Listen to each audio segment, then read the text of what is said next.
ओम नमः शिवाय। हर हर महादेव संगौरा पार्वती।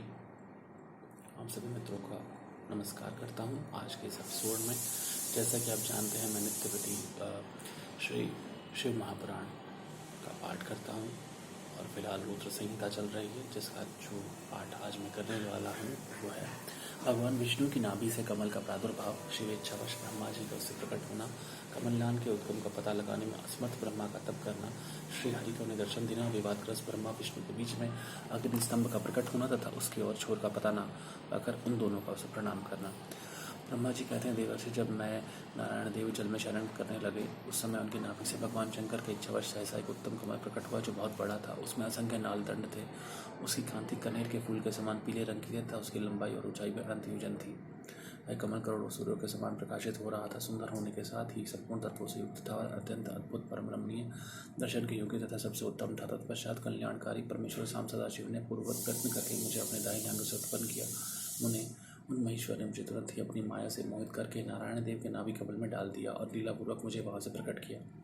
इस प्रकार उस कमल के पुत्र के रूप में मुझ हिरण्यगर्भ का जन्म हुआ। मेरे 4 मुख हुए और शरीर की कांति लाल हुई। मेरे मस्तक त्रिपुंड की रेखा से अंकित थे। तात भगवान शिव की माया से मोहित होने के कारण मेरी ज्ञान शक्ति इतनी दुर्बल हो रही थी कि मैंने उस कमल के सिवा दूसरे किसी को अपने शरीर का जनक या पिता नहीं जाना। मैं कौन हूँ, कहाँ से आया हूँ, मेरा कार्य क्या है, मैं किसका पुत्र होकर उत्पन्न हुआ हूँ और किसने इस समय मेरा निर्माण किया है, इस प्रकार संशय में पड़े हुए मेरे मन में यह विचार उत्पन्न हुआ, मैं किस लिए मुँह में पड़ा हुआ हूँ। जिसने मुझे उत्पन्न किया है उसका पता लगाना तो बहुत सरल है। इस कमल पुष्प का जो पत्र नाल है उसका उद्गम स्थान इस जल के भीतर नीचे की ओर है। जिसने मुझे उत्पन्न किया है वह पुरुष भी वहीं होगा, इसमें संशय नहीं है। ऐसा निश्चय करके मैंने अपने को कमल से नीचे उतारा। मुने, मैं उस कमल के एक नाल में गया और सैकड़ों वर्षों तक वहाँ भ्रमण करता रहा, किंतु कहीं भी उस कमल के उद्गम का उत्तम स्थान मुझे नहीं मिला। तब पुनः संशय में पड़कर मैं उस कमल पुष्प पर जाने को उत्सुक हुआ और नाल के मार्ग से उस कमल पर चढ़ने लगा। इस तरह बहुत ऊपर जाने पर भी मैं उस कमल के कोश को न पा सका। उस दशा में मैं और भी मोहित उठा। मुझे उस समय भगवान शिव की इच्छा से परम मंगलमयी उत्तम आकाशवाणी प्रकट हुई, जो मेरे मुंह का विध्वंस करने वाली थी।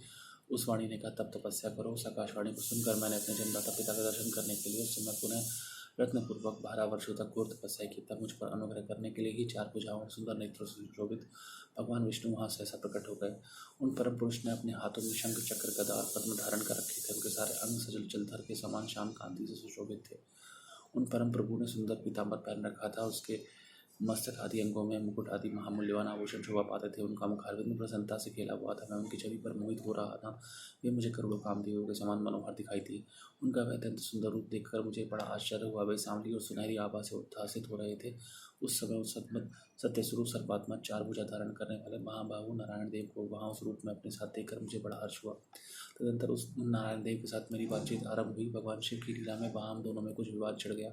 इस समय हम लोगों के बीच में एक महान अग्निसम ज्योतिर्मय लिंग प्रकट हुआ। मैंने और विष्णु ने क्रमशः ऊपर और नीचे जाकर उसके आदि अंत का पता लगाने के लिए बड़ा प्रयत्न किया, परंतु हमें कहीं भी उसका वो छोर नहीं मिला।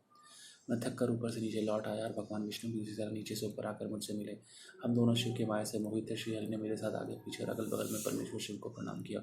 फिर भी सोचने लगे, यह क्या वस्तु है, इसके स्वरूप का निर्देश नहीं किया जा सकता, क्योंकि ना तो इसका कोई नाम है और न कर्म ही है। लिंग रहित तत्व ही लिंग भाव को प्राप्त हो गया। ध्यान मार्ग में भी इसके स्वरूप का कुछ पता नहीं चलता। इसके बाद मैं और श्री हरि दोनों ने अपने चित्त को स्वस्थ करके उस अपने स्तंभ को प्रणाम करना आरंभ किया। हम दोनों बोले, महाप्रभु, हम आपके स्वरूप को नहीं जानते। आप जो कोई भी क्यों ना हो, आपको हमारा नमस्कार है। हमेशा आप शीघ्र ही हमें अपने यथार्थ रूप का दर्शन कराइए। मुनिश्रेष्ठ इस प्रकार अहंकार साविष्ट हुए। हम दोनों ही वहाँ नमस्कार करने लगे। ऐसा करते हुए हमारे 100 वर्ष बीत गए। बहुत बहुत धन्यवाद। ओम नमः शिवाय।